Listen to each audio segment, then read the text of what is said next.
Locker room, what's up? Happy Sunday. Just a couple of things I wanted to talk to you guys about. I got back for church. Is that thing too high, you think? All right. So you see me, you know what I mean? Representing, because I was down at the fight yesterday, representing. But I want to talk about that fight yesterday. UFC 327. That was a hell of a night. A hell of a night. First man, Cub Swanson, comes out and he gets a knockout and then lays down the gloves. And I don't know how many of you guys know Cub Swanson, but that's a bad joker. He got like 31-14 record, but he was a fighter, a crowd favorite kind of fighter. You know what I mean? Always giving it your all, giving it his all, leaving his heart in the ring. So I got to honor a dude like that. I have to honor him, and I felt that when he laid his gloves down on the octagon and retired. I felt that, because he's been a great, great fighter for a long time. You know what else I thought was interesting? That Kevin Hollins was on the prelim. Kevin Hollins was supposed to be a big-time star in the UFC. And right now, the UFC can use a big-time star. It's amazing that, I don't know, I guess, he had that great hype. Remember, that was the guy that would talk to you while he was fighting. What's up, man? How you doing, man? Huh? Man, I want to take your girlfriend on a date while he's hitting you everything. And he was winning. And then, I don't know, got busted down, I guess. Not doing so well. Those fights, though, after the Cub Swanson fight, dude, they had Johnny Walker and Dominique Reyes. And he's some big jokers when they hit the ring. They're 6'5", 6'6", they're big jokers, man. And they looked like they were both afraid of each other. And the crowd was going crazy. This is bullshit. This is bullshit. Because they were just pacing off. The crowd went crazy the whole fight. And at the end of the fight, they were, this is bull. They were yelling. I'm telling you, Dana White or somebody, or Curtis Blade and Hogan heard it. They must have heard it. They must have. Curtis Blade and Josh Hogan must have heard the crowd. It had to be that. Because when they came out, oh my God. Heavyweights. Dude, it was a brawl. I mean, Curtis Blade was beat up. Hogan was tired. Looked like he had to knock Curtis Blade out. Then it switched back. Blade like he was about to knock him out because Hogan got so tired. Oh man, it went back and forth like this all day. And it was so funny because you know what? Hogan said, I told y'all, he had this little rhyme at the end of the whole thing. And he said, I told y'all, he said, people wanted to question my heart. And I wanted to show them. I can go deep. And he did. I mean, he threw everything out there. That was a great fight. And a great win for him. Because now, right at the fight, I saw Dana posting. So I guess it said President Trump asked him about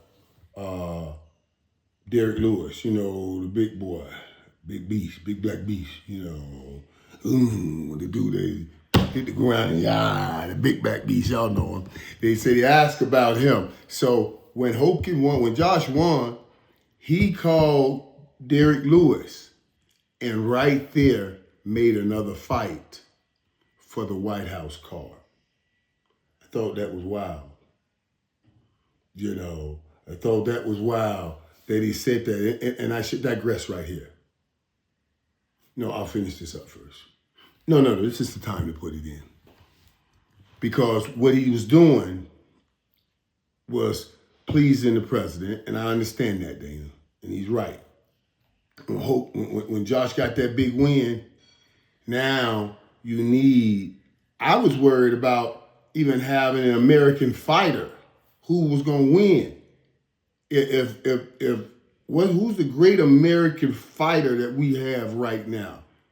Is every fight you're going to have somebody else in some other country and an American fighter wins on the White House lawn? That's one thing. But what I want to insert in here is you want to beef up that card for the White House. I saw Jon Jones, man. And I'm going to say this, guys, before I tell you about the rest of my night at the fights. I love Jon Jones. And I love Dana.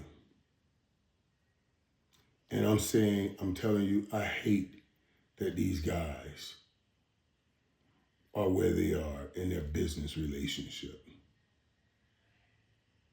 They can be so powerful and so great together. Now, they are great separate, both. Jon Jones, the best ever.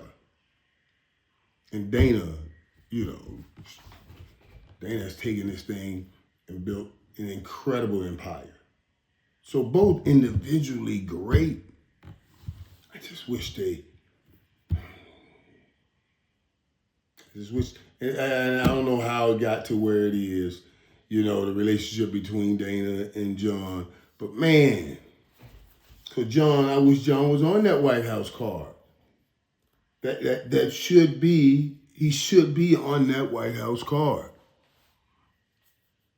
Should be a Tom Aspinall or something on that card going up against the Jon Jones. And I just hate that. It reminds me a lot of the Jerry Jones and Jimmy Johnson. Like, both of those guys look back now and see what could have been. I think Jimmy sees, Jerry was growing the league in such a way, if I could have just let him do his thing and stay focused on doing my thing and not get so, it could have been something great for both of them. What if Jimmy would have stayed here and Jimmy would have won 6, 7 Super Bowls for the Cowboys. Like Bill Belichick did, but that was the Patriots. How is that not great for both of them? It would be great for Jerry. Would it be great for Jimmy?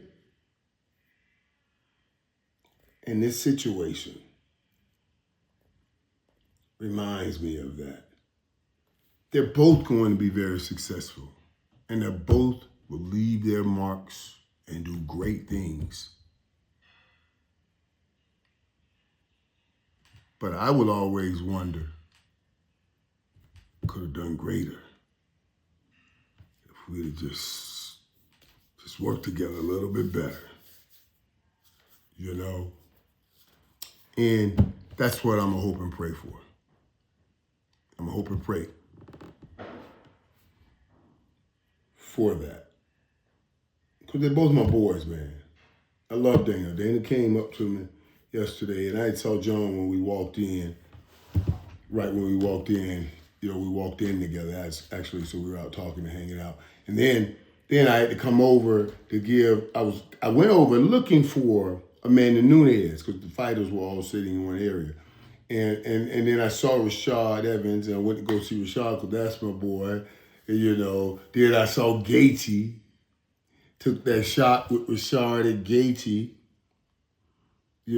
sitting out there. Let me show you.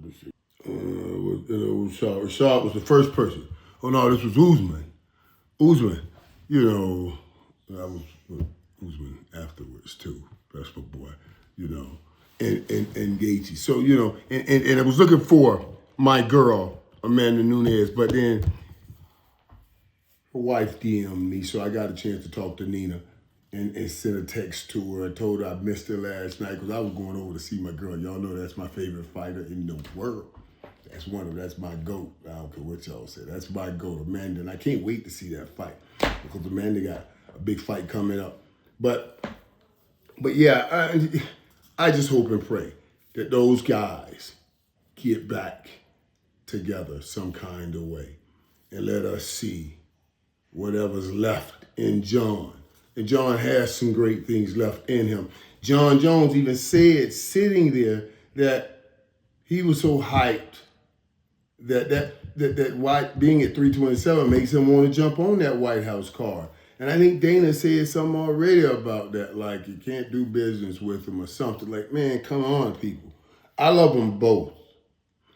What we need to do is just flood Dana's stuff and flood John Jones stuff with give us what we want.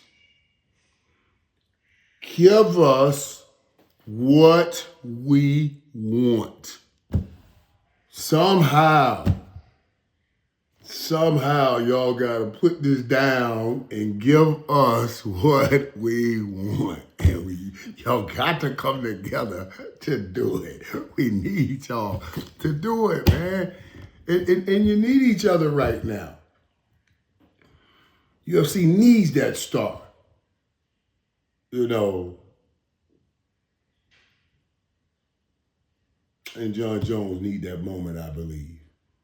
There's no telling. I know he misses it. You know, they need each other.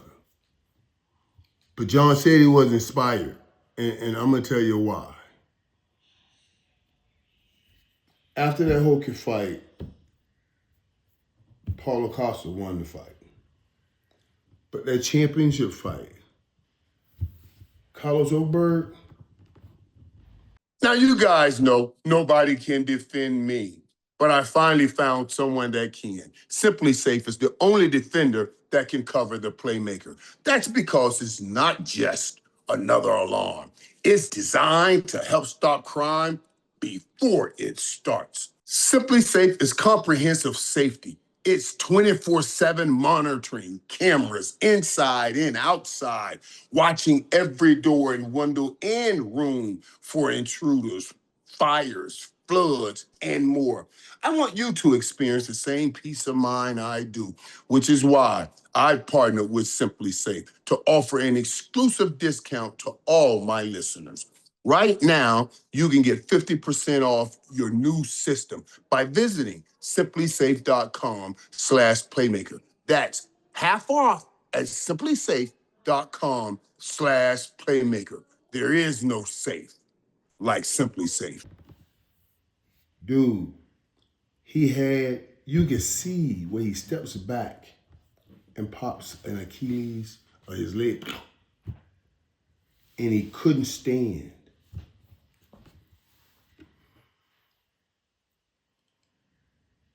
And this was a phenomenal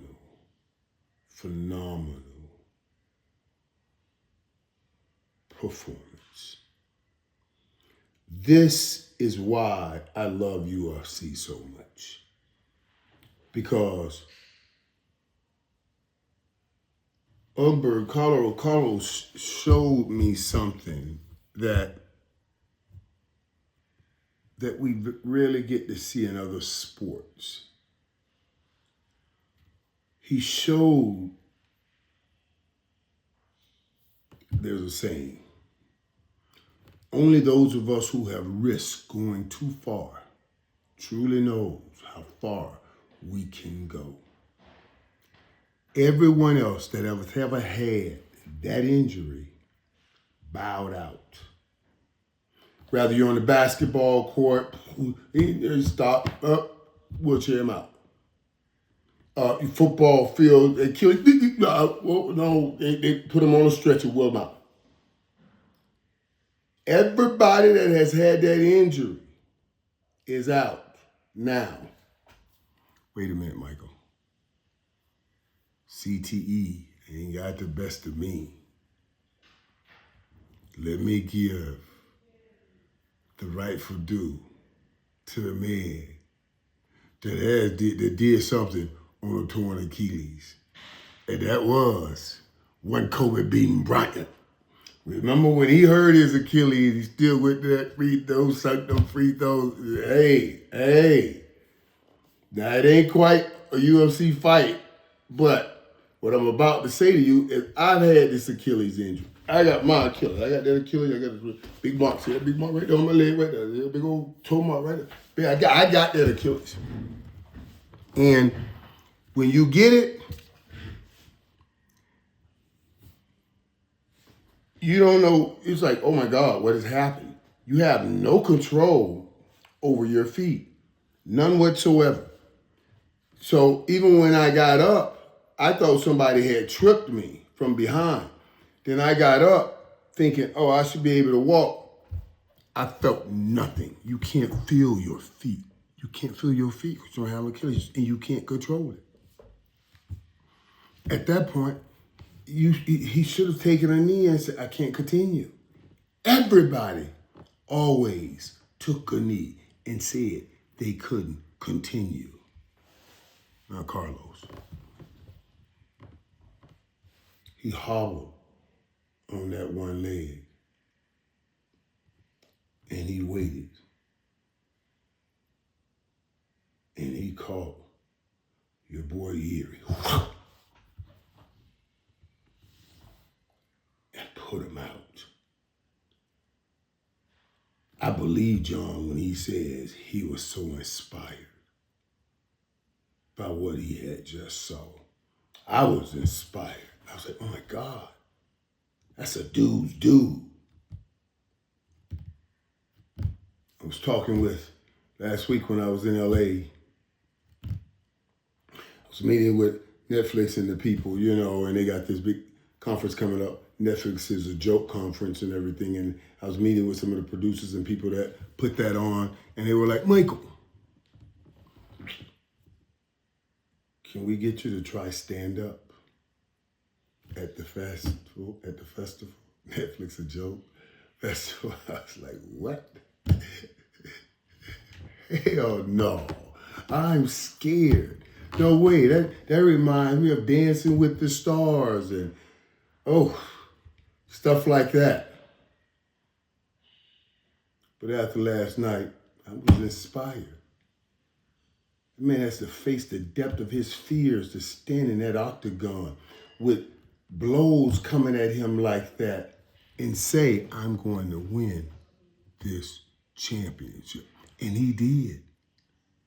I got nothing but respect for that.